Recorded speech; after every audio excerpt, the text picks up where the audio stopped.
Who are you? No, for real, like, who are you for real, for real? Are you your name? Are you your job? Are you your associates, people you're connected to? How do you define yourself? How do you identify yourself?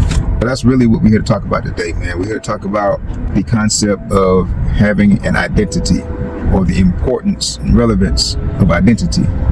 Oftentimes, issues between individuals or conflicts, the root of it is having something to do with a person's identity. Take, for example, you have individuals from a particular city or a particular neighborhood. When they are in their neighborhood, they go at each other's throats. They fight each other, try to do things to one another. They try to take each other out in some cases. But yet, those same individuals, when they're outside of their environment, in another environment, somehow they seem to get along. And in fact, they may even band together against individuals from another area or from whatever area they are in. So why is that? It comes down to identity, how we identify, what we identify with. I'm gonna take it back a little bit. When I asked you, who are you? Are you your name? Are you your occupation?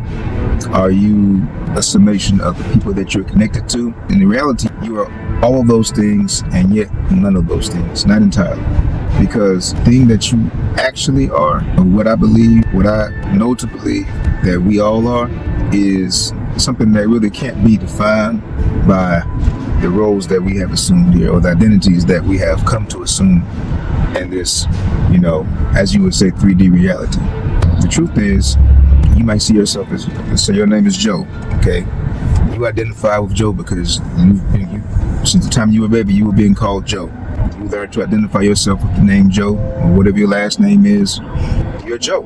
That's who you are. You identify yourself by that name, by that designation. And let's say you were born in Germany. Or I don't know too many Germans named Joe, so let's pick another location. Let's say you were born in Utah, all right? And you Joe from Utah. Joe from Utah is another layer of your identity. My name is Joe. I'm from Utah. Take it a step further. Utah is where? In the United States. So I'm an American. I'm Joe from Utah, and I'm an American. You go to a school. Let's say you pick a school you go to. You go to Yale University, or you go to, Brown or Harvard or whatever, or Cornell, whatever school you go to. That is another layer of identity that you've assumed. I am Joe from Utah. I'm an American citizen who went to this university.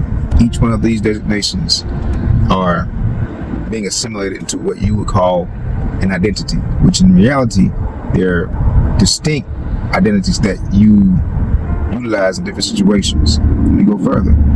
Let's say you go to your university, you get your degree, all right, and then you decide you want to get yourself a job, a nice job.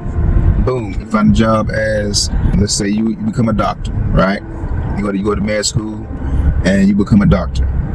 That is another layer of identity. You are Joe from Utah, the American citizen who went to, let's say, Cornell. I don't know if they have med school, but I believe they do. And you are a doctor. That is another identifying layer of what you have chosen to identify with. All right. And let's say that your time as a doctor is very fruitful for you. You're very successful as a doctor.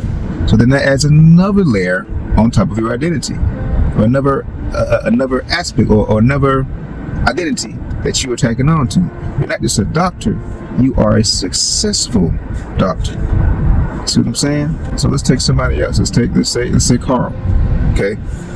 Carl from Georgia, also an American from Georgia. Let's say instead of going to school, he goes to the military. He joins the Air Force, So now he is Carl from Georgia, an American citizen, a member of the United States Air Force, airman. He does his time, does his service, becomes a veteran. So that's another layer of identity. And I really want to point this out, that the importance of each and every aspect of this when you're talking about defining a person and who you are, who you are and how you identify yourself. You have your name, That's the first level of identity. Now, mind you, this is just me talking. This is loose interpretations. I'm not actually identifying these by their actual level that they would be interpreted. This is my interpretation of when I mention levels. So the first level is your name. That's the first thing most of us come to identify ourselves with outside of that innate knowing of self. Is your name. And then people that you're connected to. You are Harold and Martha's son. You are Bobby's brother, or so-and-so's sister.